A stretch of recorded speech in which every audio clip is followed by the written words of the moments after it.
Eu sou o carnaval em cada esquina do seu coração.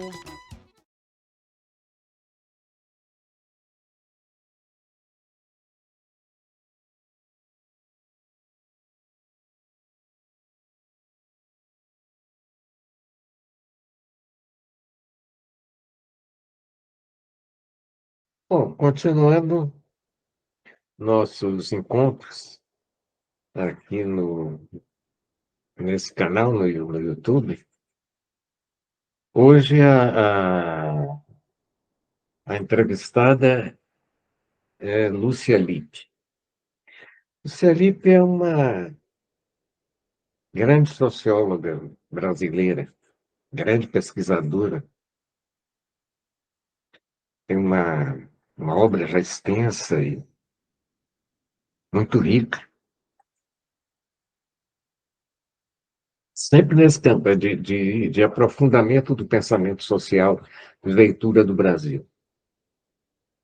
Eu falei de pesquisadora, porque ela, inclusive, é uma das criadoras, das fundadoras do CPDOC, que é o Centro de Pesquisa e Documentação de História Contemporânea do Brasil, lá da Fundação Getúlio Vargas, onde ela trabalhou quase a vida toda.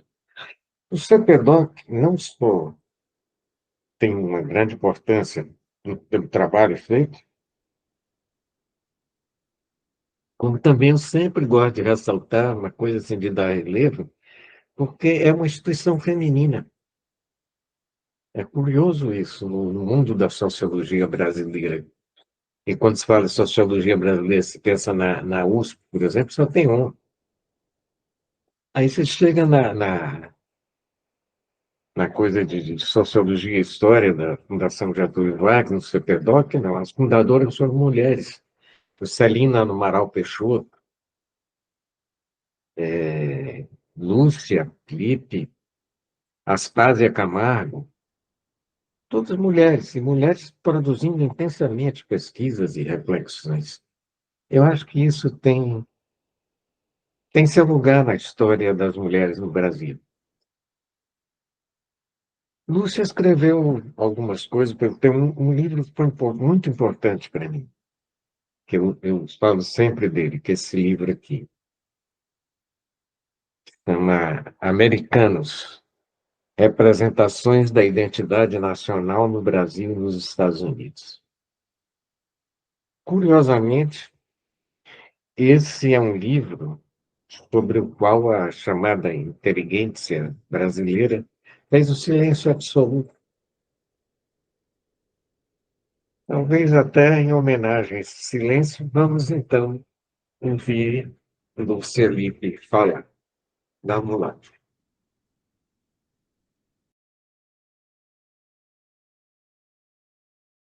Eu sou descendente de italiano, então eu falo muito gesticulando, movimentando.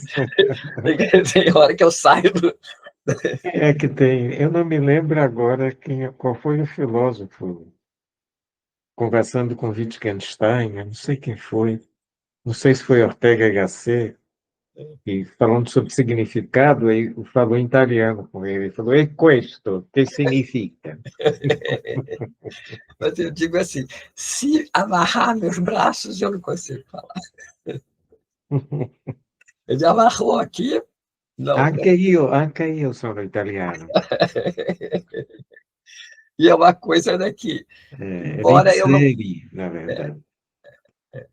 embora eu não tenha Aportuguesaram, hein? tido, embora eu não tenha tido nenhum contato direto com a cultura italiana, porque o avô veio para o Brasil, nunca mais voltou, nunca mais nada. Eu acho que ele ficou muito traumatizado, né? Veio jovenzito no final do século XIX, aquela coisa, né? Nunca mais, então mas mesmo assim eu peguei os gestos são de italiano, gestos são de italiano. Outro dia, foi a semana passada, eu dei uma entrevista que me falaram o Brasil ganhou a Copa do Mundo só quando os mestiços entraram em campo. Eu falei, não, isso foi importante. Agora, não vamos esquecer de duas coisas. O capitão da seleção na Suécia era italiano, era Bellini. E das pessoas decisivas para o tricampeonato no México foi outro italiano, Rivellino. Uma vez eu já trabalhei no SESC, já fiz muita coisa. Bom, mas uma vez, acho que não, na Fundação Getúlio Vargas mesmo, teve uma reunião lá de 2 pessoas de São Paulo e 3 do Rio, não sei o que. De repente, nós olhamos, todos os 5 tinham sobrenome italiano. Lipe, não sei o que, não sei o que. Eu falei, isso é Agora, eu morei 1 ano em Ribeirão Preto e teve a eleição em Ribeirão Preto. Era engraçado. Os pretos todos morando na favela e o poder na cidade disputado por 3 famílias.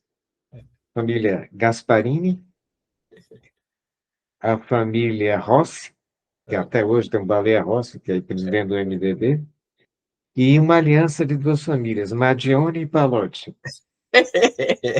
Os italianos disputando o poder e os pretos na favela. É triste, né? Mas é interessante. E vamos dizer assim, eu sou de uma família que, no fundo, a gente não tinha muito, cultivava isso. Muito mais tarde que isso começou a ser valorizado, entendeu? Não era assim. Quer dizer, ele veio para o Brasil, casou-se com uma filha de italiano, que também era isso, né? Era uma brasileira, mas era filha de italiano também, casava-se na família. E uma coisa, nunca mais voltou à Itália, mesmo tendo condições, tendo dinheiro, tendo tudo. Entendeu? Ele não voltou mais. Não, A maioria dos italianos que veio para o Brasil, quando o governo italiano deu de novo a cidadania, as regalias, etc., eles não quiseram cidadania, não. Não deixa a gente aqui que está bom. É. Mas já que você já estamos na entrevista, viu? Já estamos tentando entrevista. Já que você falou de sua família, como é que foi sua formação? E já estamos gravando, não? Cultural, intelectual, começou na família? Já estamos gravando ou vou ter que falar isso outra vez? Hein? Já estamos gravando a entrevista ou vai se começar por isso outra vez? Não, estamos gravando. Tá? Então é o seguinte, quer dizer, esse avô é italiano, pai da minha mãe. Tá? A minha família é basicamente matriarcal. No que sentido? Tinha o avô, a avó. Meu pai veio de Minas, de um lugar chamado São João Nepomuceno, e foi para Teresópolis, onde a minha família, os Lippe, estavam lá. E ele foi porque ele era diretor ou qualquer coisa do Correios e Telégrafos da cidade. Tá? Mas o seguinte, meu pai ficou doente e ele morreu quando eu tinha 1 ano e meio. Tá? Eu tenho um irmão 6 anos mais velho. Mas então, vamos dizer assim, eu não tive praticamente nenhum contato com a família dele. Eu conheci minha avó paterna muitos anos depois, que vi uma vez, eu era criança. Quer dizer, então, era assim, é matriarcal, né? A poderosa chefona, que era a avó, e minha mãe e minha tia. Tá? E, vamos dizer assim, neste universo, o destino das moças e das meninas eram ser professoras primárias. Minha mãe tinha mãe, tia, 2 primas, todas fizeram escola normal e davam aula em colégio público para o primário. Tá? Então, vamos dizer assim, meu destino estava traçado.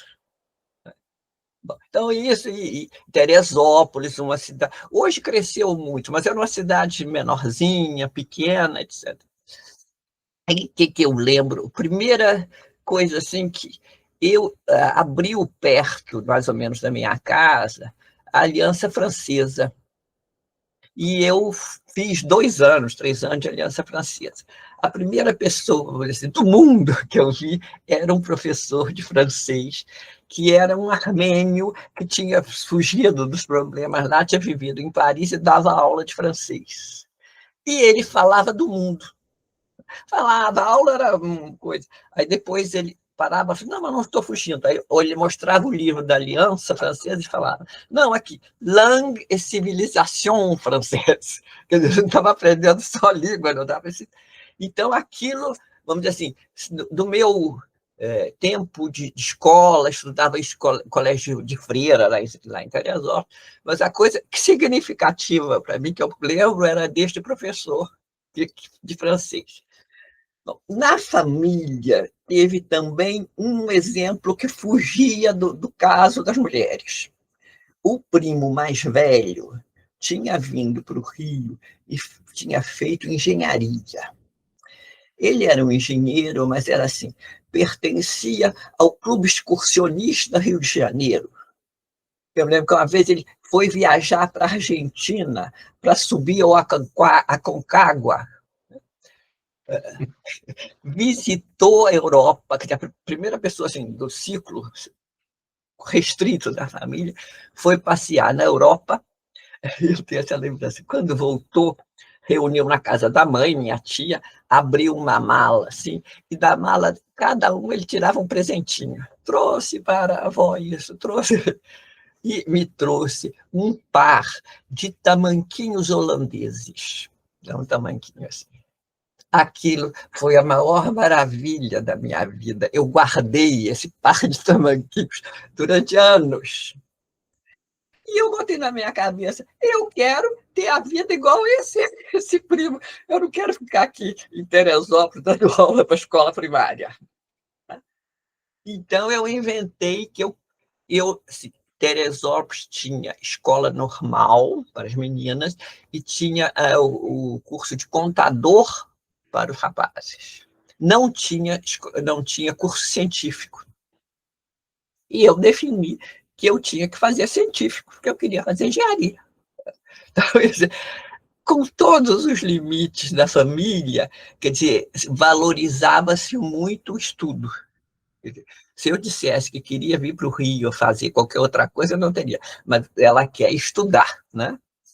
Então, eu resolvi o problema. Obviamente, o avô italiano, que eu fui contatar, que minha mãe disse assim, eu não tenho como bancar você no colégio. Aí eu falei, mas vovô vai pagar. E o seu avô vai pagar isso? Fui lá, falei, meu avô, eu quero blá, blá, blá, blá, blá, blá, blá, blá, blá. Ele escutou e falou, está bem. E aí, com esta decisão, ninguém mais impediu. Aí a condição da minha mãe foi o seguinte, você vai para o Rio só se for para o colégio interno. Falei, tá bem, vou para o colégio interno. Então, eu vim e fiz científico num colégio interno aqui no Rio, tá? Por causa dessa tradição, dentro do colégio interno podia. Durante este curso científico, no colégio, vamos dizer assim, eu se chamava à época, nucleada pela JEC, Juventude Estudantil Católica, tá? Que é um catolicismo absolutamente diferente daquilo que eu conhecia lá nas origens, né? Que é o catolicismo carola, de filha de Maria, aquela coisa bem ultramontana, né? Que o bispo, o papa... E eu frequentava aquilo, mas achava aquilo uma coisa muito... sei lá, não fazia. E a história de pertencer a JEC, vamos dizer assim, eu acho que foi um tipo de conversão. Tá? Você, pela primeira vez, você acha que Deus tem um projeto para você. Pela primeira vez, você fala das pessoas como seus irmãos. E, vamos dizer assim, mudou a minha vida. Tá? Eu tenho um princípio que a JEC adotava, a ação católica de modo geral, que é uma coisa que também percebi isso depois, que era ensinar a seguinte, qualquer estratégia de vida: ver, julgar e agir. Então, você ensinava qualquer situação, você tem que olhar, reconhecer como ela se coloca, fazer uma avaliação sobre aquilo, e, a partir disso, você programa, você pensa como agir. E esse princípio é um princípio que fica... várias pessoas que eu conheci desses tempos, quando a gente conversa sobre isso mesmo, foi isso que ficou, né? E a presença em Jack, vamos dizer assim, eu me lembro que durante o terceiro científico, eu estava numa aula de matemática, tinha um professor bom que estava expondo aquelas equações enormes, assim, no quadro, e, de repente, tinha, sei lá por que precisava, você botava entre parênteses um menos entre parênteses. Isto troca todos os sinais da equação. Eu olhei aquilo e falei, eu não quero passar o resto da minha vida lidando com isso aí, não. Eu não quero, mas eu não quero ser matemática, eu não quero ser engenheira. E, a partir daí, eu resolvi fazer um vestibular para sociologia, que eu não tinha a menor ideia do que era. Mas, com o título deste, sociologia, cuidar da sociedade, sei lá o que é. Vamos lá. E aí, eu também fiz inscrição na PUC, porque para a família era muito mais aceitável eu estar numa escola católica, numa universidade católica, do que ir para a UFRJ, que não era a época, era a Universidade do Brasil ainda. Não, acho que era, não sei, esqueci. Então, eu fui lá, me inscrevi, me tranquei um mês no lugar, lendo tudo possível, lendo muita história, que eu, durante o curso, não achava, não tinha o menor interesse, eu achava que história era decoreba, entendeu? 12 Césares, o nome dos reis, era um professor bem antigo, o nome dos reis de França, não sei o quê, não sei o quê. Então, eu fazia, passava, entendeu? Assim, aí, e peguei uns livros de história que eu tinha em casa, sei lá, alguma coisa, me tranquei, fui lá na cara e na coragem. Cheguei e, por coincidência, entre os alunos, não me lembro quanto eram, passaram 40. E eu passei no 38. E fiquei felicíssima, porque eu não sabia. Bom, eu era acostumada, óbvio, primeira de classe, desde quando eu estava mal, eu era a segunda da classe nos lugares. Então, aceitei, achei ótimo, porque eu estava entrando num mundo completamente diferente. Encontrava com as conhecidas e falava assim, não, o livro do Celso Furtado era muito bom, não sei o quê, qualquer coisa, falavam de figuras que eu não conhecia ninguém, tá? E aí, então, isso foi... Eu entrei na faculdade, na escola de Sociologia e Política da PUC, em 62. Tá? Então, 2, 3, 4, 5. São o período da PUC. Né? Que um período pegando fogo, né? Todo... Então, a vida na PUC, vamos dizer assim, sim,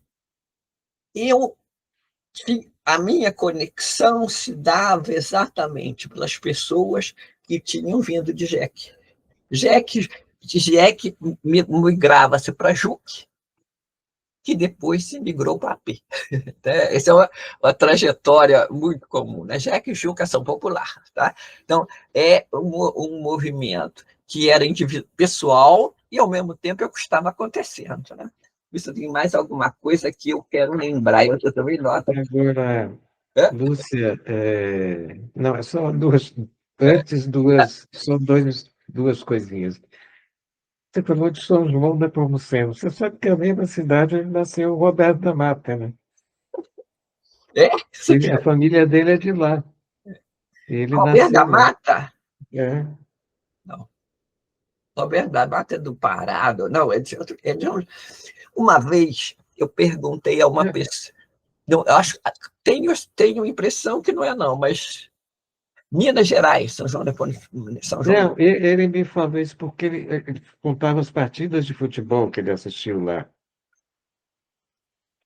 Nunca fui a São João Nepomuceno. E uma vez tinha uma pessoa conhecida assim que falava: eu sou de São João. E o sobrenome do meu pai era Leite. Aí eu falei: como é o nome do seu pai? Eu falei, ela falou assim: 2/3 da cidade de São João Nepomuceno é Leite. Não há a menor possibilidade de você saber que ele... É.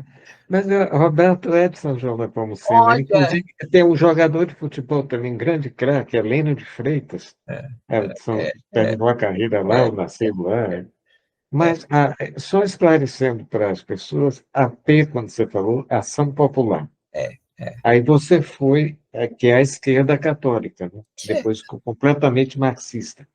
depois Como é que, migra para várias coisas. conta É a essa mesma, viagem. é a mesma Frei Beto, né? Frei Beto era isso, era Jeque, depois, depois virou Frei Beto. Quem mais? O Betinho. Betinho é um dos. Betinho, vamos dizer assim, um dos formuladores, e a figura dentro disso do Padre Vaz, jesuíta de Minas Gerais, que é quem repensa essa história. E dentro da PUC, vamos dizer, dentro da sociologia da PUC, não da PUC toda, predominou esta tradição, entendeu? Um dos presidentes de diretório, que se chama Vicente Carlos Ipla Trevas, vinha da JEC da Paraíba. Tá? JEC da Paraíba veio para o Rio porque ele foi para o Nacional de JEC e aí fez sociologia na PUC. O segundo presidente do diretório chamou-se, não, é o terceiro, já é uma coisa, Arlindo Fábio Gomes de Souza, irmão de JEC também, irmão de uma grande figura que foi de JEC, inclusive foi de JEC internacional. Entendeu? Então, na sociologia predominava a JEC. Tá? E nesses anos, quer dizer, 62, 63, estava pegando fogo tudo. Né? Então, esse Vicente planejou uma Semana do Nordeste na PUC. Tá? Então, tinha uma feira de coisas do Nordeste, abriu um concurso que as pessoas fizessem monografias sobre o Nordeste, e teve a brilhante ideia de convidar, e conseguiu, que Miguel Arraes viesse fazer uma conferência na PUC. Não sei se o Arraes tinha vindo ao Rio. Falei, você como nordestino conseguiu isso? Não sei, o Arraes veio. A PUC, que tinha autorizado o uso de um auditório para a fala de Arraes, chegou no dia, falou que não podia. Então, eles resolveram fazer o seguinte: o Arraes fez o discurso dele, tinha uma vila assim, na PUC, e as casinhas eram os diretórios, assim, que encaminhava para. E o Miguel Arraes falou da janela dessa casinha. Então, eu me lembro assim, eu estava lá, eu assisti o Miguel Arraes falando, sabe? Só para você sentir como é que é a situação. Eram dois setores, vamos dizer assim, da PUC que mais movimentado politicamente, a sociologia e engenharia. Né? Só que engenharia tinha P, mas tinha muito PC também. Entendeu? Mas isso era a PUC da época. Né? Vamos dizer assim, o que a gente via que importante... Se você tem mais alguma coisa aqui. Mas aí, nesse período que você teve, você foi para Juazeiro e Petrolina? Daqui a pouco, ainda estava... Bom, a gente, obviamente, acompanhou... Essa é uma história interessante. Esse Vicente, que era presidente do diretório, foi a única pessoa que a gente falava assim, foi expulso da PUC. Eu perguntei, você foi expulso da PUC? Ele falou, não, eu fui convidado a me retirar, eu não fui expulso. Por quê? Estava aquela revolta dos marinheiros na cidade, né, que estavam detidos, já não me lembro, mas... E, obviamente, os estudantes falavam, né, fazia a junção do movimento estudantil com os movimentos, e resolveram que iam fazer um manifesto de apoio aos marinheiros. Isso depois o Vicente me contando. Então, começamos a preparar para que fosse assinado por todos os movimentos, né, os diretórios das faculdades. Mas isso era uma sexta-feira, não havia tempo de contatar todo mundo. Então, ele resolveu, ou sei lá quem o orientou, põe o seu nome, você é presidente do diretório, né, e manda para o jornal. E no domingo saiu publicado: estudantes da PUC do Rio aprova o movimento dos marinheiros. Aí isto foi demais para a PUC, né? Aí era demais. E teve, isso é uma coisa que eu não sabia, assim, primeiro, logo depois de 64, um dia eu chego na PUC, nesta casa dos diretórios, tinha uma sala que era uma cooperativa de venda de livros. Essa cooperativa estava destruída, livros no chão rasgados, etc. Nunca se investigou quem fez isso. Cada um achava que era uma coisa. E eu me lembro disso, que eu olhei e peguei um livro que estava no chão rasgado. E eu guardei esse livro muito tempo. Entendeu? Muitos anos depois, eu falava sobre esse episódio, falava esse episódio foi apagado da memória da PUC, como se não tivesse existido. Tá? Então, é uma coisa que eu venho recuperando recentemente. Mas o que a gente pode lembrar é o seguinte, sim, então tinha esse movimento, e ficou todo mundo um pouco sem, vamos dizer assim, o pós-64, eu lembro, assim, eu falo às vezes, quando meus alunos, o seguinte: eu estive no comício das reformas de base. As pessoas olham para mim como se eu fosse um ser pré-histórico. Né? E também estava no comício das diretas. Mas e também vi a Uni pegando fogo. Eu sou antiga, mas que eles olham isso, né, estudando a história como sendo uma coisa lá dos tempos pré-históricos. Então, a gente, quer dizer, tinha essa movimentação e o impacto disso tudo. Né? Só também, ainda disso, teve um pouco adiante uma ocupação do Diretório da Medicina, movimento. E, neste caso, eu não sei por que aconteceu alguma coisa que eu não fui. E a polícia baixou nesse lugar e praticamente prendeu todo mundo. Fazia um corredor polonês para nego sair. E aí eu vi o seguinte: várias pessoas, conhecidas minhas da PUC, inclusive, que estavam lá. O pai tinha ido lá na polícia, o avô, a parente, não sei o quê, para soltar os seus filhotes. Eu falei: eu não posso. Eu não tenho pai que vai atrás de mim, e se a minha mãe souber que eu fui presa, ela vai infartar. Eu não, este tipo de movimento está acima das minhas possibilidades. E, de alguma forma, comecei a me afastar dessa conversa toda. E ainda estamos falando antes de 68, né? O movimento entre 64 e 68. Teve um momento em que também se distribuía panfletos na cidade. Então, você ia para a cidade, distribuía panfletos na Central do Brasil, não sei aonde, não sei aonde. E aí o grupo da AP, da Sociologia, foi convocada para ir distribuir panfletos na Central do Brasil. Muito bem. Só que nós só íamos receber o panfleto na hora. Aí a gente achou aquela coisa muito esquisita. E o grupo da Sociologia não foi. Não, você não pode distribuir uma coisa que você não sabe que você está distribuindo, só na hora não. E o grupo da Sociologia foi expulso da AP. Então, nós fomos expulsos da AP, graças a Deus, porque recusado essa detenção, sabe? Como é que chamava?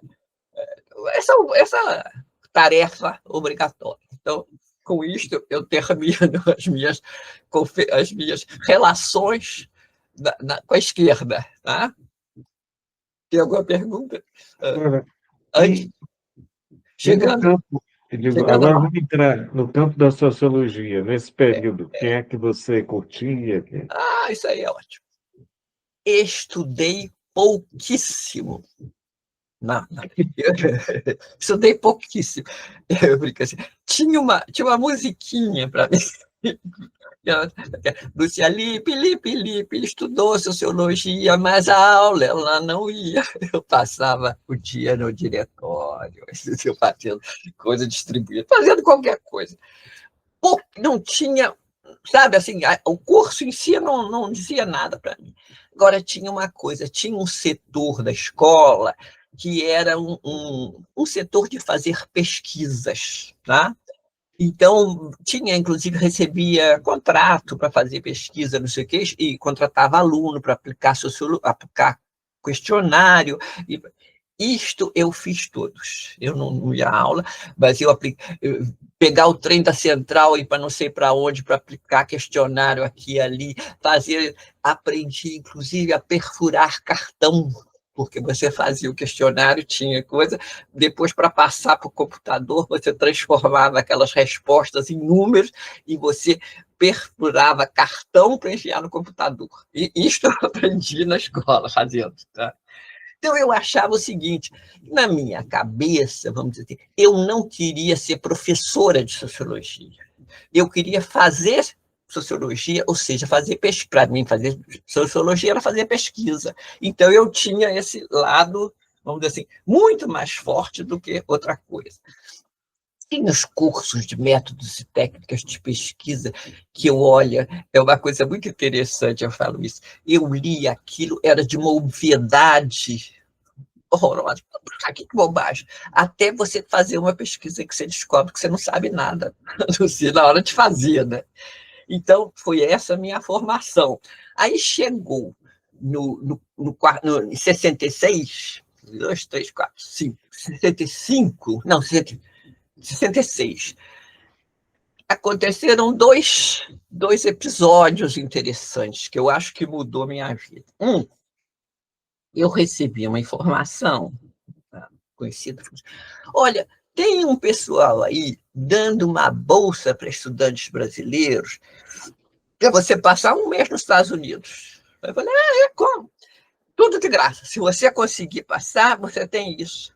Aí eu fui, falei, vamos ver o que é isso. Fui, participei primeiro, foi uma seleção de múltipla escolha, tinha sei lá quantas mil pessoas, depois você ia selecionando, chegava um momento que você tinha que apresentar uma questão, falar para um grupo reduzido, não sei o quê. Enfim, eu fui selecionada para ir para esta viagem aos Estados Unidos. Viagem essa que você podia ir, mesmo que se você não tivesse um tostão. Tudo pago. Entendeu? E um mês de julho, você passava 15 dias em Harvard, depois visitava Nova York, Washington e Miami. Eu olhava aquilo, eu vou pegar uma carona nesse. Quando cheguei para minha mãe, falei, mas eu não tenho dinheiro para mandar você. Eu falei, não é preciso. E aí, o que era isso? Eles chamavam-se Ação Universitária Interamericana, que era um grupo ligado aos Kennedy. Né? Então, levava estudantes assim do Brasil inteiro, engenharia, medicina, arquitetura, que fosse selecionado, ia. Aí você passava esses dias em Harvard, que tinha conferências, sabe, falando para esses estudantes. Muitos anos depois, eu olhei o programa, quem falou na época, o grupo nosso, foi Henry Kissinger, que era professor da Harvard. Só que aquela pessoa, para a gente, não representava ninguém. Né? Tinha um pastor negro falando, era assim, Ou seja, tentar mostrar para aquelas lideranças do Latinoamérica, né? Óbvio que Cuba estava lá, né, atrás, né, sendo o que se tentava combater, mostrando as questões dos Estados Unidos, etc, etc. E era uma coisa assim, absolutamente fantástica. Visitamos depois Nova York e Washington. Em Washington, o momento mais difícil foi quando nós fomos recebidos pelo embaixador brasileiro, que era o Juracy Magalhães, aquele que falou que é bom para os Estados Unidos, é bom para o Brasil. Então, as pessoas quase que não cumprimentavam o embaixador para mostrar contra. De alguma maneira, esta viagem foi absolutamente fantástico para conhecer pessoas estudantes do Brasil. Eu muito tempo conheci grupos da Bahia, de Pernambuco, do Rio Grande do Sul, etc, etc. Só para você lembrar o seguinte, tem um livro sobre isto já, escrita por Marcelo Ridente. O livro se chama O Segredo das Senhoras Americanas, Estudantes Brasileiros na Terra dos Kennedy. Eu li esse livro. Ele acho que ele ensina em Campinas até hoje. Entendeu? Então, essa experiência é muito interessante. E, por exemplo, sempre tinha, o grupo de cada lugar tinha um monitor. O monitor era o que tinha ido 2 anos antes. Então, convidado. Isso é uma coisa interessante. A gente ia para lá, chegava à noite, o monitor nosso, vamos o clube para ouvir jazz em Boston. Então, vamos lá, né? Todo mundo.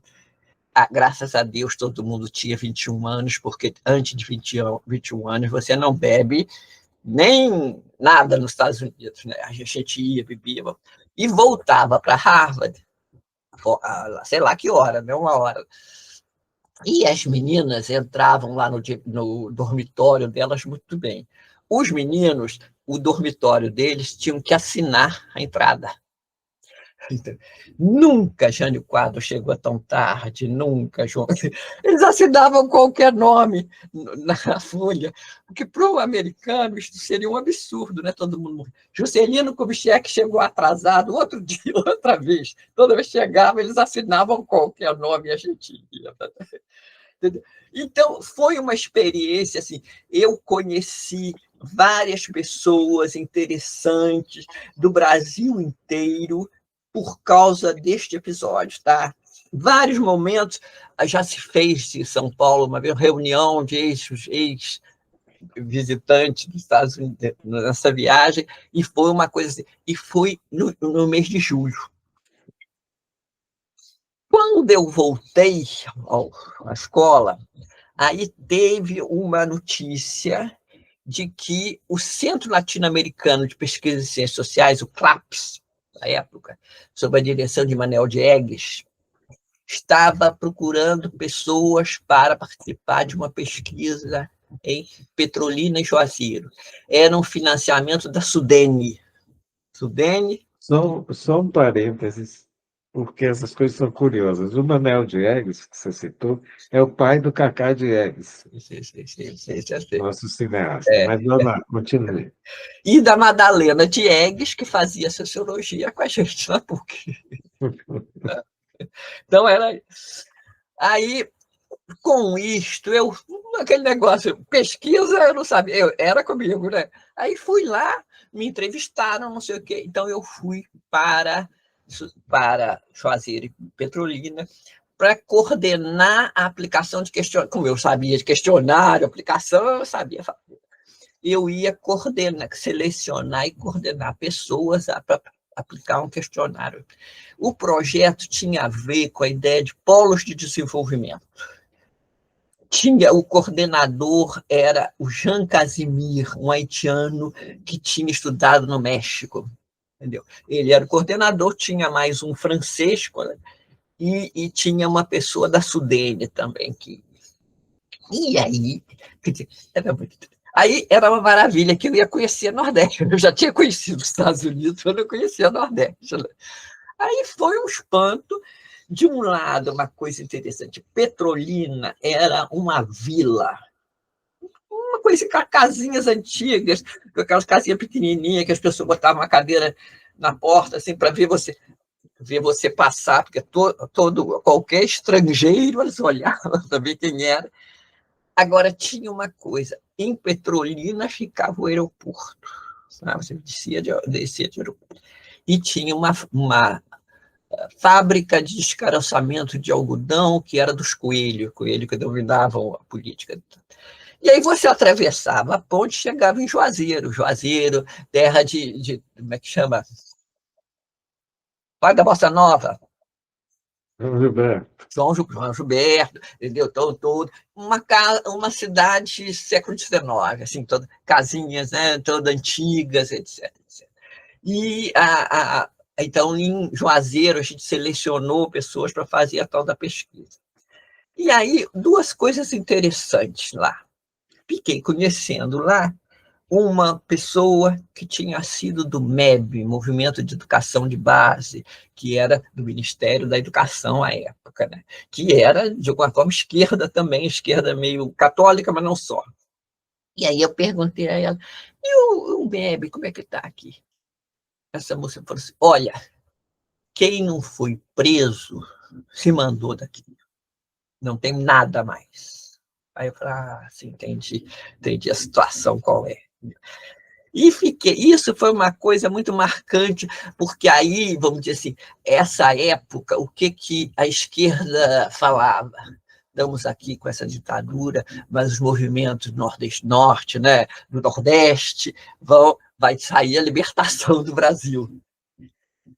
Eu vi aquilo, lembro quando voltei, falei para as pessoas assim, gente, não tem mais movimento, não vai dar certo. Eu falava assim, isso aí vai durar 10 anos. Eu errei, durou muito mais, né? Então, eu comecei a ser também, e para quem fizesse esse tipo de observação, você ficava mal na esquerda, né? Você estava recuando, estava, sei lá. Mas aí ficou claro, vou tomar um gole de água, que eu já estou falando muito.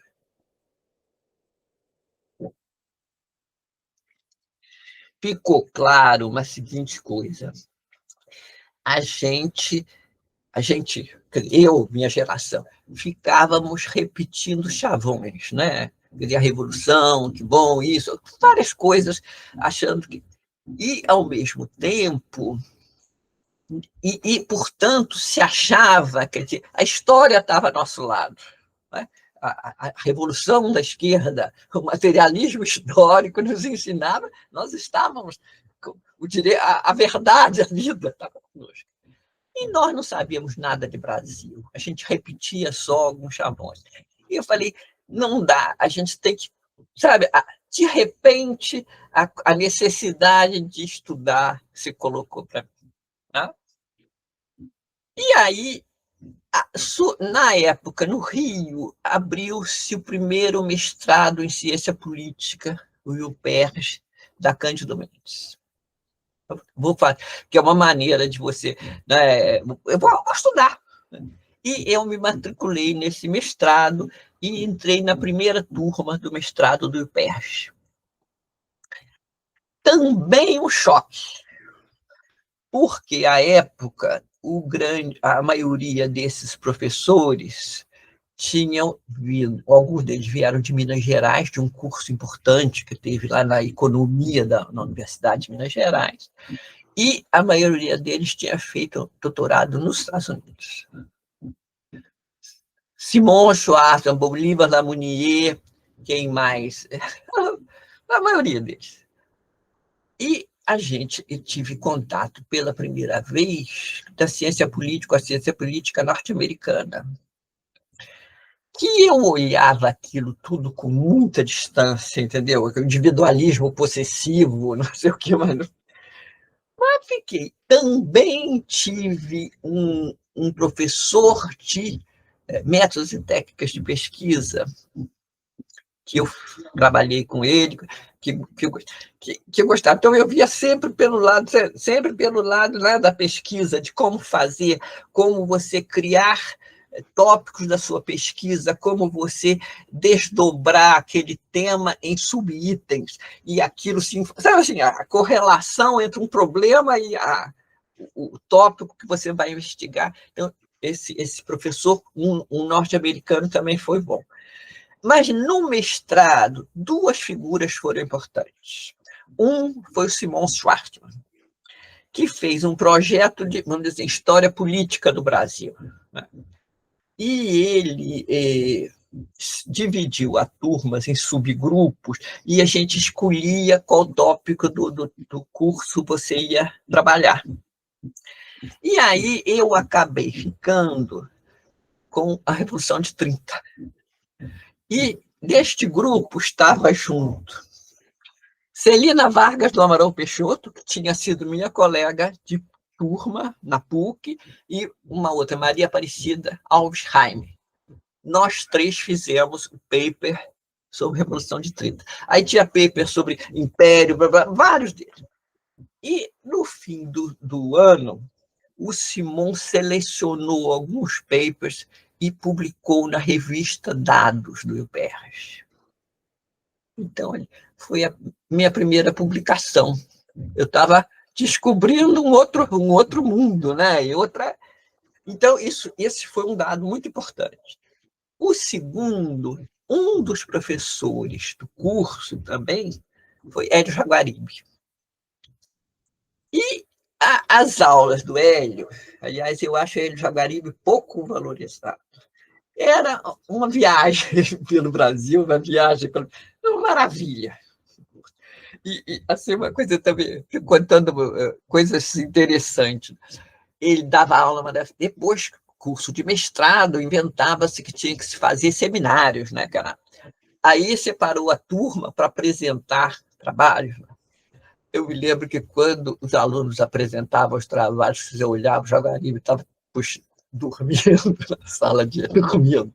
A gente ficava ofendido. Pô, pede o seminário. Hoje em dia, eu acho que tinha toda a razão. O cara que sabia aquilo tudo, vendo a gente dizer, balbuciar bobagens, mas foi durante o curso do Jaguaribe que eu defini o meu objeto de pesquisa para a dissertação de mestrado. E foi o PSD. E tinha aquela questão, os partidos do Brasil não fazem nada, não prestam para nada. Não, e pela história que ele contava e falava, eu falei, não, tem um partido aí que organizou este país muito tempo. O que aconteceu, eu vinha fazer a minha dissertação de mestrado sobre o PSD, e eu tive a sorte, aí outra vez, eu usei muito, além de informações, dados eleitorais, não sei o quê, eu fiz entrevistas com Tancredo Neves, Amaral Peixoto, Martins Rodrigues, Ulisses Guimarães, sobre o PSD. Óbvio que eu consegui falar com essas figuras. Por quê? Porque Hernani do Amaral Peixoto, o pai da minha colega de turma, Celina do Amaral Peixoto, falou com seus pares. Esta aqui é Lúcia, muito amiga da minha filha, que eu fui a Brasília entrevistar, muito amigo da minha filha, e eu quero que vocês dêem entrevista para ela. Então, eu fiz um trabalho de uma dissertação de mestrado que tinha muito de um lado, uma análise de dados, não sei o quê, e tinha a interpretação dessas pessoas. E apresentei ao UPERJ, né, de final de curso. O que teve, quer dizer, foi da minha banca. Vanderlei era meu orientador, mas essa coisa das entrevistas, ele gostava dos dados nessa época. Vanderlei Guilherme. O Simon Schwartzman, e tinha uma pessoa. Assim, eu tentei botar o Jaguaribe, aí ele falou, não, minha filha não pediu o Jaguaribe. Declinou, porque ele que tinha sido, né, a origem, o Simon aceitou, e tinha uma pessoa de fora, que eu convidei, o Francisco Verfort, do SEDEC, da URSS, que eu conhecia por outro caminho. Então, fui eu defender esta dissertação no UPERJ. E aí, depois na defesa, o Verfort falou o seguinte: ninguém vai poder estudar partidos políticos sem conhecer essa sua dissertação. Quando ele falou isso, eu me senti a rainha da cocada frita, né? Eu não tinha nenhuma coisa assim. Então, esse mestrado, quer dizer, essa dissertação, foi marcante. Depois, a outra figura que veio estudar partidos políticos no Brasil, que foi a Lúcia Hipólito, que tem livro a respeito, etc, etc. Eu lembro que eu peguei as minhas fitas e passei tudo para ela. Eu não vou fazer mais nada com essas coisas. A gente guardaria, né? E a Lúcia, vamos dizer assim, deu continuidade a este trabalho. Então, ali, vamos dizer assim, eu já estava me considerando uma pessoa do mundo acadêmico, né? Entende? Sim, e entre essas coisas todas, eu dei aula na UF, eu trabalhei no SESC, eu fiz um pouco que tinha que subsistir no Rio, né? E aí, então, essa coisa do mestrado foi realmente um momento assim importantíssimo. Em 1973, Celina Vargas do Amaral Peixoto cria, na Fundação Getúlio Vargas, um centro de pesquisa e documentação de história contemporânea do Brasil. Como? A família Vargas, a dona Alzira, guardava os arquivos do pai, tá? Na casa dela.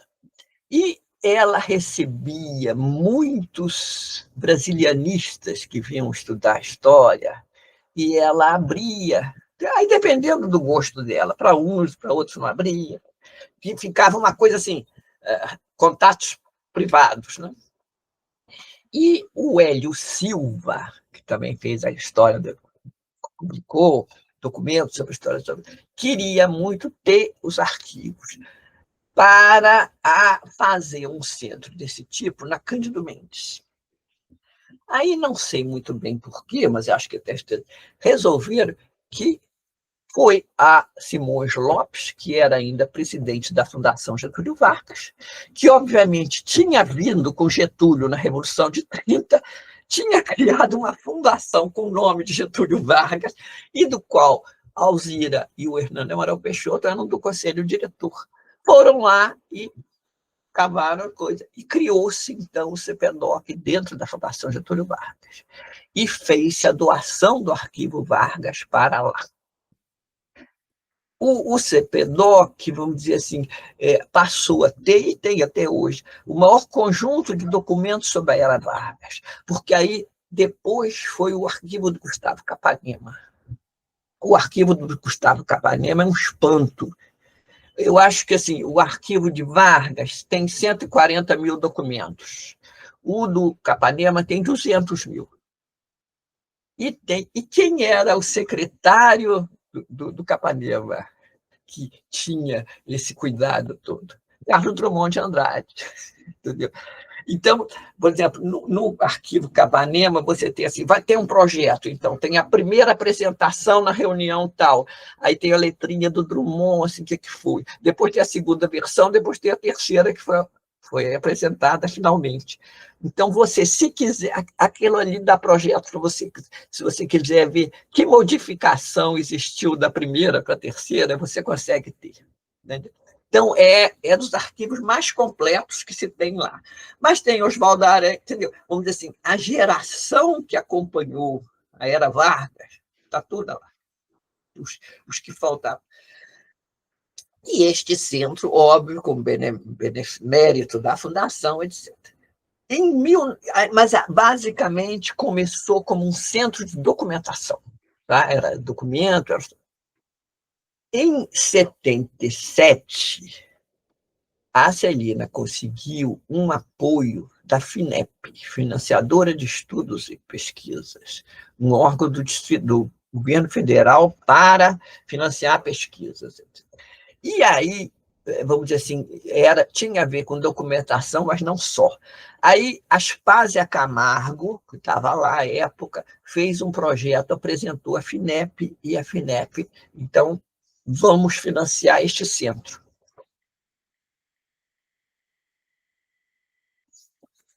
E eu fui convidado. Eu, que tinha feito um trabalho, tinha sido colega de turma da Celina, que tinha feito um trabalho no IUPERJ sobre os anos 30, junto com ela. Celina me convida para trabalhar nesse projeto. E aí eu fui contratada pela Fundação Getúlio Vargas, não era um negócio de 2 meses.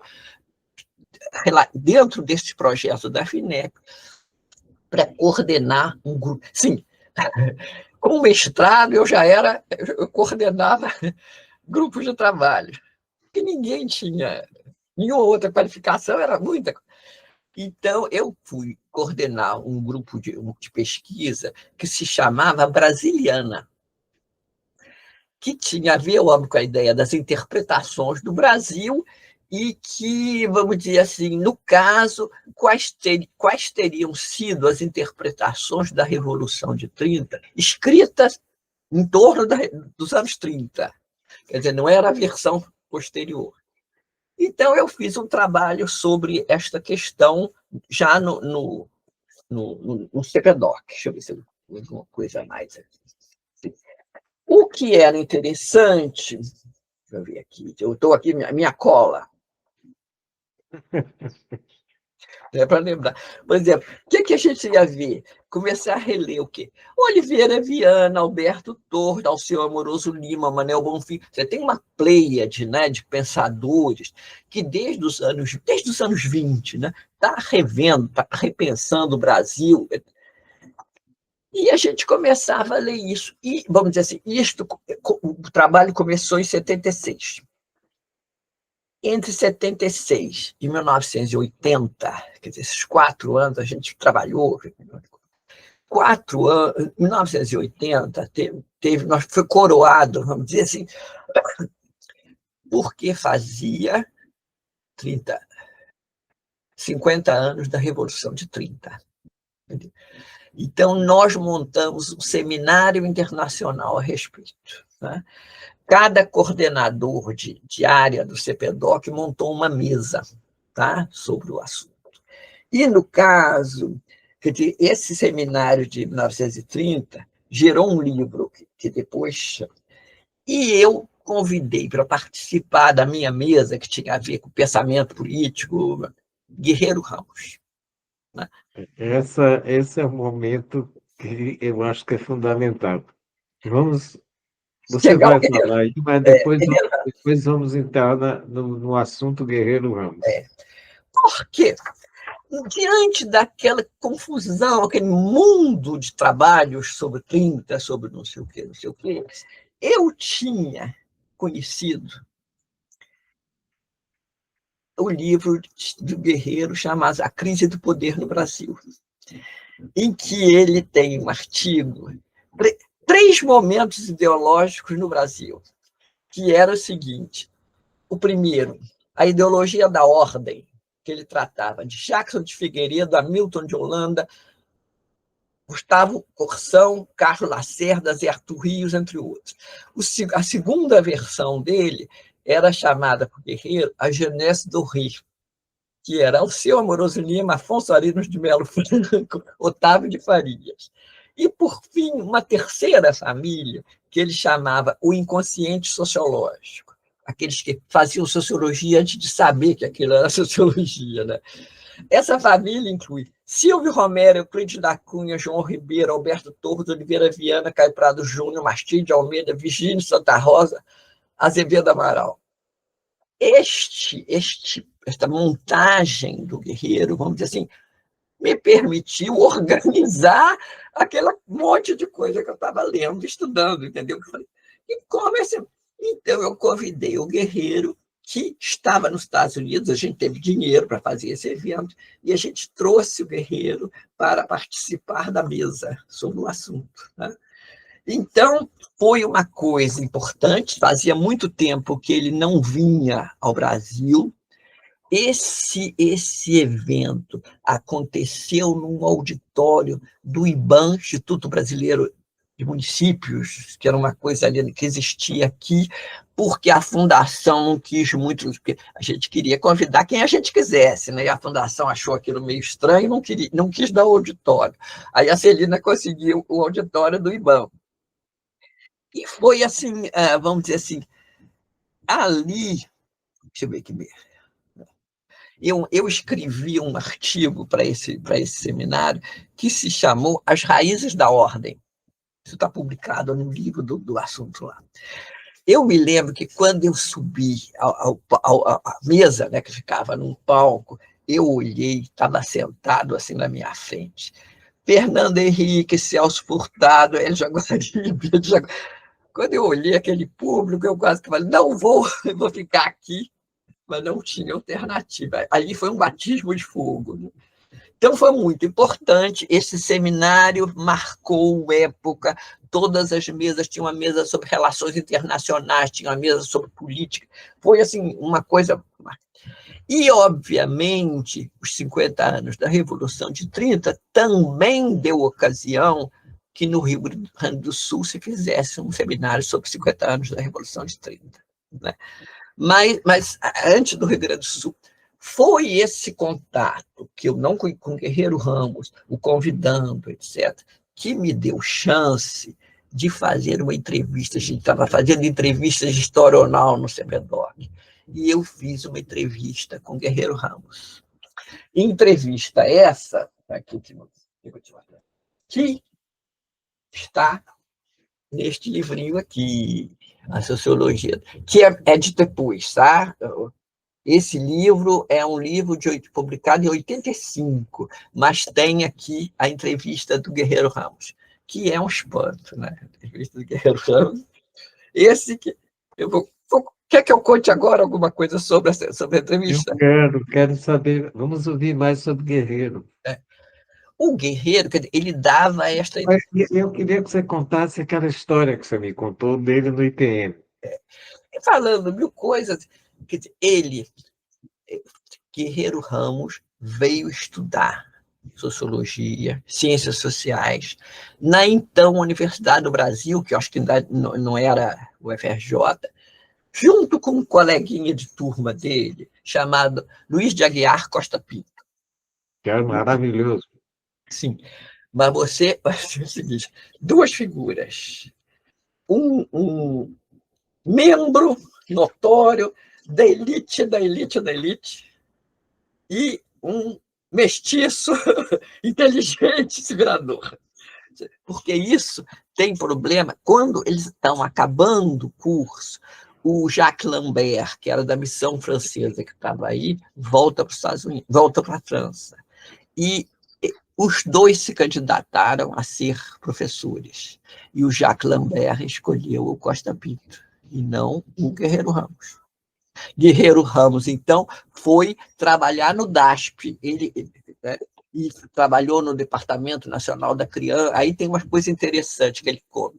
Que no Departamento Nacional da Criança, ele começa a fazer pesquisa e ele entra em contato com a sociologia do Donald Pearson, americano que está na Escola Livre de Sociologia e Política, não é a USP, é uma escola outra que tem em São Paulo. Mas o Guerreiro... Pearson ficou muito tempo na Bahia, escreveu Brancos e Pretos da Bahia. O Costa Pinto. Não, Donald Pearson. Donald Pearson, que é figura, né, importantíssima, vem da... Costa Pinto estudou muito o Recôncavo, que é a terra do Alberto do Guerreiro. O Guerreiro é o lato do Recôncavo baiano. Então, nessa história, quer dizer, o Guerreiro depois disso, quer dizer, vai para a DASP, não sei o quê, e trabalha também na Fundação Getúlio Vargas, né? E vai, vamos dizer assim, depois, aí está no ISEB, está naquele... Ele conta na entrevista uma coisa assim: fui convidado para visitar a União Soviética. Fui com todos, aquela coisa, a mesa tinha, sei lá, doutor e não sei o quê, não sei o quê. Aí fui, vi tudo. Cheguei aqui, escrevi 4 artigos esculhambando com aquilo da União Soviética. Ele era, daí que teve... ele contou várias coisas que aí gerou isso aqui, a sociologia do guerreiro, não é de Guerreiro Ramos. E ele foi muito tempo, a minha questão era o seguinte: o Guerreiro tinha e tem questões interessantíssimas, e ele foi esquecido, ele foi apagado. Aí eu fui levantar porque um artigo que eu tenho aqui, eu acompanho a discussão, a briga, a divergência entre ele e Florestan. Um falava uma coisa, Florestan respondia. Tem artigos que conversam entre si, entendeu? Ele enfrentou o papa da sociologia no Brasil, o construtor da sociologia, que é o Florestan Fernandes. Na verdade, não era enfrentar Florestan, era enfrentar toda a sociologia marxista e a esquerda brasileira que dominava o espaço intelectual do país. Na Não, verdade, e uma coisa que a gente tem que, eu acho que assinalar sempre, o mal que a sociologia marxista da USP fez ao pensamento social brasileiro, tentando destruir Gilberto Freire e Guerreiro Ramos. entendeu? Mas vamos dizer assim, mas essa conversa, no caso, se dá nesse confronto, um diálogo que se confronta entre os dois, né? E, quer dizer, então, essa questão aparece aqui. Mas, na época, a gente estava... Eu vim, sim. Deixa eu não me perder aqui numa coisa, onde é que eu estava aqui. Sim. Tá. Não, Lúcio. Hã? Não se Vamos lá.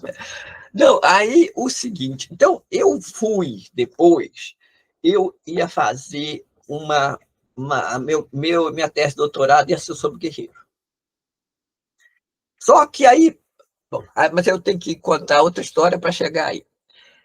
Estava aí e abriu-se no Rio os 2 doutorados. Um doutorado no UPERJ, um doutorado... Sim, o mestrado tinha sido aberto também de antropologia no Museu Nacional, que é outra corrente. E abriu-se doutorado nos 2. Eu tinha muita distância da antropologia, entendeu? Não era antropologia urbana. Para mim, ainda, a antropologia estudava índio, eu não estava interessada nos índios, não. Então, vou para a ciência política. E aí eu apresentei ao UPERJ um projeto sobre estudar a questão nacional. Porque tudo que eu vinha, né, quer dizer, essa coisa, era isso que eu estava trabalhando. E apresentei um projeto e o UPERJ recusou o meu projeto. Eu não fui aceita no doutorado do UPERJ. Eu fiquei... Falei, meu Deus, eu fiquei arrasada com essa história aí. Aí eu falei, não vai ficar assim, não. Eu fui a São Paulo, que eu conhecia o VEPOR, conhecia um monte de gente, eu vou fazer na USP esse doutorado. E, por acaso, eu também conhecia a Maria Vitória Benevides, que é socióloga de São Paulo, que também vinha do Rio, tinha feito sociologia da mesma tradição. Aí eu fui, Maria Vitória, e a Maria Vitória me apresentou ao Gabriel Com. E o Gabriel Com acabou me aceitando no doutorado. Gabriel Com é maravilhoso. Que era assim, eu me lembro o seguinte, também tinha isso. Como eu fui da primeira turma do UPERJ, eu fiz milhões de cadeiras. Tinha um curso que eu fazia, entendeu? Tinha uma história, você tem que fazer tantos cursos. Eu fiz muito mais curso do que era necessário. E na USP, você entrava na pós-graduação. Aí você levava o seu currículo, que você já tinha feito, e aí eles definiam se você ia fazer mestrado ou doutorado. E eu tinha milhões de cadeiras. Eu tive que fazer 2 cursos na USP só. Obviamente, fiz um curso do Gabriel, que era sobre escola de Frankfurt, e achei uma maravilha, mas aprendi, não sabe? E um outro que eu pude fazer no Recife, eu sei, vamos dizer assim, os cursos foram simplíssimos, facílimos de serem poucos. Eu ia uma vez por semana a São Paulo para assistir a aula de Gabriel e voltava. Então, era difícil que eu... Só uma coisa, você chegou a ver o livro que o Gabriel publicou na Alemanha, Gabriel Com, sobre Max Weber? Não. Ele acabou de publicar um agora. Ele acabou de publicar isso aqui. Que é, só o título aqui. Ele é um intelectual de primeira, né? Ele é. Mas Aqui. vem cá, voltemos a Ao, Guerreiro. sim, Conta aquela história de Guerreiro. mas aí eu Sabe por cheguei. quê? Que daqui a pouco o nosso tempo vai estourar. Então, na entrevista, conversa sobre isso, sobre aquilo, outro, e ele elogiava muito o Hélio Jaguaribe. Mas aí fazia a seguinte conversa. Mas o Hélio queria que eu ficasse na Copa. Eu queria estar na sala discutindo com os outros, não sou homem de Copa. Então, várias coisas disso. E aí eu pergunto, tem alguma coisa assim, ele foi assessor de Jango, né? Então teve um processo, entrevista não, chama de os milicos entrevistando ele. E aí, uma certa hora, ele perguntou, sei lá, uma coisa assim, aqui o homem falou, a sua ficha aqui no DOPS. Aí ele falou, o que tem na minha ficha do DOPS? Aí o homem falou assim, mulato metido a sociólogo. Mulato metido a sociólogo. Estava na ficha. Metido a sociólogo, não. Eu sou o maior sociólogo brasileiro depois de Alberto Torres. E eu quero saber se a ficha do Afonso Arinos tem a cor dele. Essa história é maravilhosa, eu adoro isso. E aí eu não tinha falado sobre a mulatice dele até então, porque na época não era de bom tom, né? Aí eu falei, você acha que a sua situação de ser mulato dificultou a sua vida? Coisa? Ele diz que certamente, mas aí começa a falar que nos Estados Unidos ele estava dando aula ele deu aula nos Estados Unidos, numa escola de administração do sul da Califórnia, ou seja, não era relevante do ponto de vista da pesquisa. Eu falo isso, eu falo aquilo, aí fez lá o sucesso dele. Eu mandei para você, recentemente saiu um livrinho de um professor lá do CPDOC sobre Guerreiro Ramos também. E aí a gente trabalhou, eu cito a questão do mestiço no meio dessa entrevista. E esse rapaz agora, o segundo ou terceiro capítulo é sobre isso. Eu falei, são os tempos, né? Esse livro foi publicado em 85, mas ele foi escrito em 80, porque eu também apresentava esse trabalho, as editoras falavam, que ótimo, mas não publicavam. Entendeu? Eu consegui publicar esse livro pela UFRJ e tinha um ex-aluno do Guerreiro que estava organizando a publicação das obras completas do Guerreiro. Aí eu levei para ele, sim, está dentro desse programa, então foi aceito. Então é uma figura assim, que até hoje, assim, fui a algumas bancas de doutorado tratando de Guerreiro, todas de administração. Um aluno de administração de Santa Catarina, um outro de administração. Tem uma tese sobre Guerreiro que não é de administração, entendeu? Porque, de fato, a administração para ele é importantíssima, porque é uma questão de poder, de organização do Estado, não é não é uma prática de organizar a empresa, não é uma coisa muito forte, né? E ele trabalhou sobre isso várias vezes. Aí, só para dizer mais uma coisinha que eu acho interessante, com essas histórias todas, eu acabei, depois disso, ficando quase uma expert sobre Estado Novo. Eu tenho livro sobre o Estado Novo, várias coisas. E a gente, vamos dizer assim, uma coisa que eu acho interessante, o Estado Novo tinha uma revista chamada Cultura Política. Tá? Esta revista publicava quem tivesse tido trabalho interessante sobre o assunto Nordeste. Então, eu falava, que coisa interessante. Eles publicavam o autor, tudo. Agora, não, eles não intervinham no texto.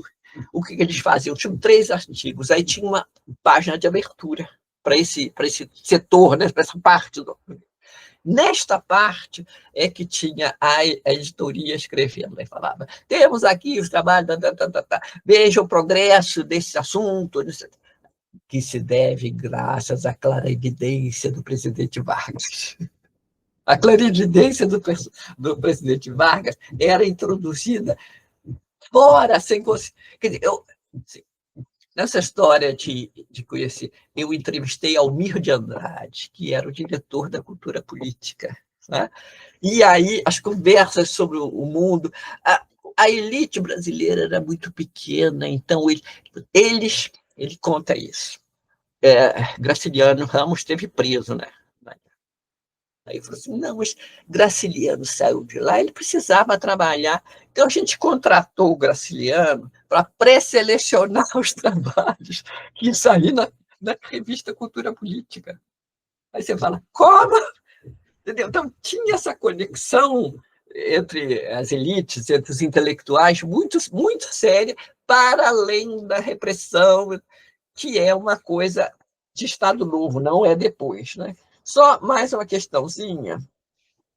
Deixa eu ver se eu tenho mais alguma coisa que eu acho que pode interessar você, que você falou uma coisa interessante. Bom, depois de estudar muito, só mais uma coisa sobre o Estado Nacional. Há uma tradição brasileira que era muito assim, quer dizer, o Brasil tem fraquezas intelectuais, teóricas, que, afinal de contas, nós fizemos uma independência comandada pela monarquia portuguesa, né? Então, não tivemos uma revolução que protestasse sobre isso. Então, vamos dizer assim, a continuidade do governo, da língua, da religião, né, faz a gente ser uma república de banana. E isso é visto, quer dizer, isso tem muito autor que passeia por isso. Eu falava que coisa esquisita. Aí comecei a valorizar as versões de Estado Nacional que têm uma visão geográfica. O que foi diferente do Brasil para outros era a natureza. Então, o tamanho dos nossos rios, o tamanho territorial. E isto está presente também no Estado Novo, porque o Cassiano Ricardo vai comandar a Marcha para o Oeste. Entendeu? Então, essa história de território, de marcha para o Oeste, que me levou a fazer uma comparação com os Estados Unidos. Eu cheguei aos Estados Unidos por aí, que tem também o faroeste, a cultura como um elemento central. Tá? Então, por isso que eu parti para o trabalho posterior, que eu fiz uma bolsa de pós-doutorado na Brown e passei 1 ano lá. Só uma coisa interessante. Lá, o tempo nos Estados Unidos me permitiu conhecer alguns pesquisadores brasileiros ótimos que estavam lá também, que eu conheci. Né?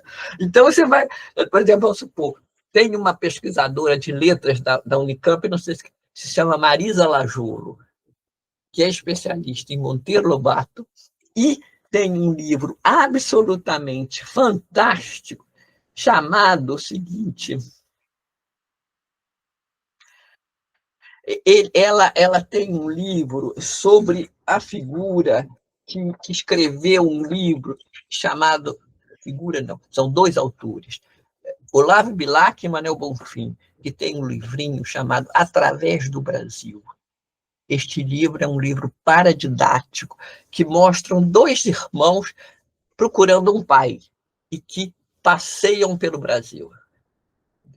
Então, ela reeditou isso e fazendo uma associação da questão das viagens. O Brasil tem a ver com viagens, de Pedro Vaz de Caminha a Mário de Andrade. Você faz essa viagem, e um livro é sobre viagem.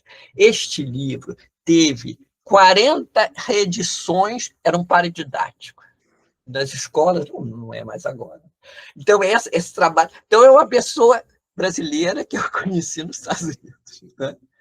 Outros dois também de historiadores de São Paulo.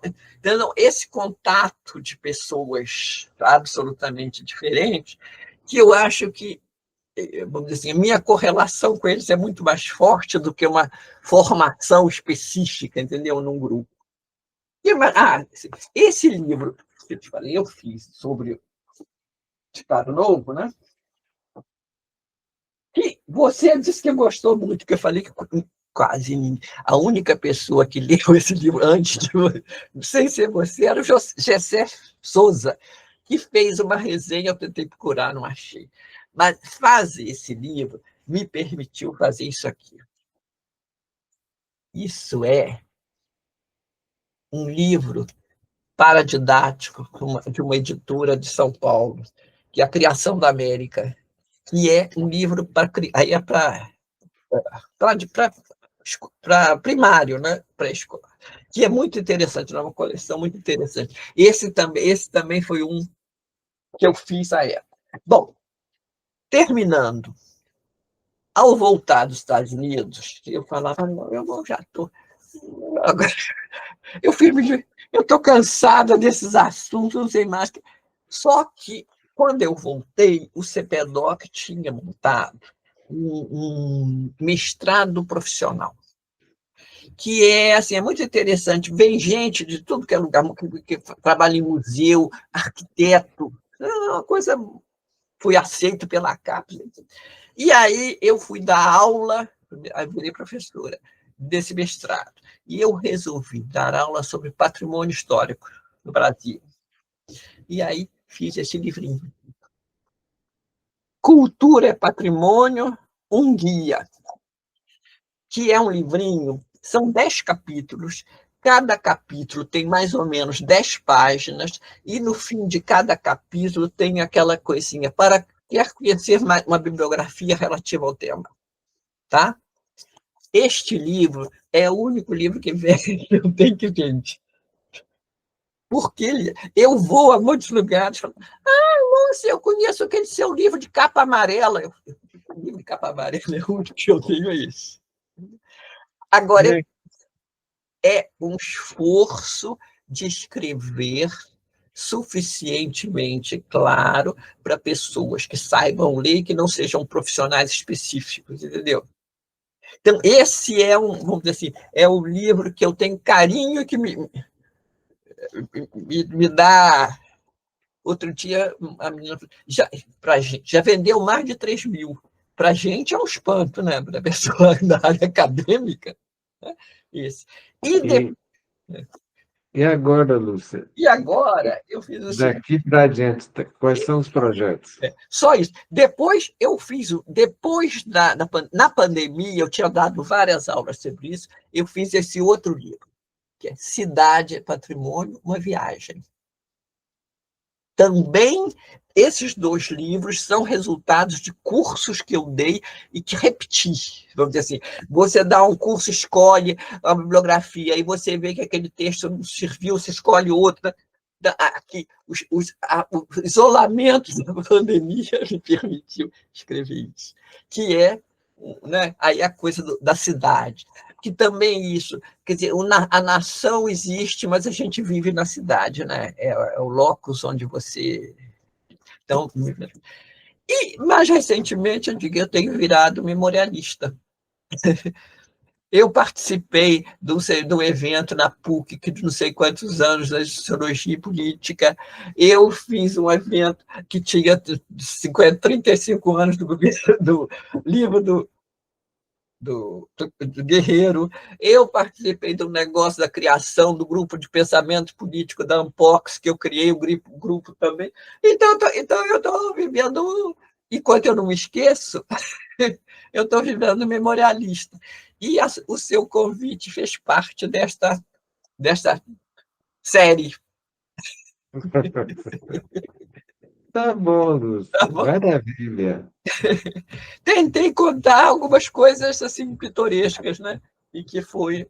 Não, a gente pode. Mas eu agradeço a oportunidade também de fazer isso. Nada.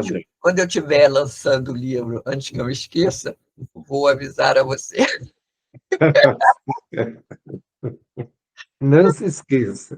Não, verdade. E a memória está sempre prestes a falar, oi, tchau. Só teve Lúcia, uma que peça de bom. teatro do Otton Bastos, que eu não entrego, não, que ele usou um recurso, ele tem 91 anos, uma maravilha falando tudo, e a peça usou um recurso que tinha uma mulher do lado, assim, que ele se referia a alguma coisa, falava para ela assim, memória! Memória! A memória falava, não, é assim, ele continuava. Isso era o recurso da peça. Eu achei uma maravilha. Antes que eu precise falar com a memória. Tá bom, Só Lúcia. tenho a agradecer, viu? Fiquei contente de poder participar. Não sei se ajudei muito, mas Não, maravilha. Agora eu vou ver com a equipe, a gente fazer a edição, depois a gente bota no ar. tá certo, querido. Um abraço, então. Um Tchau, abração. tchau, tchau.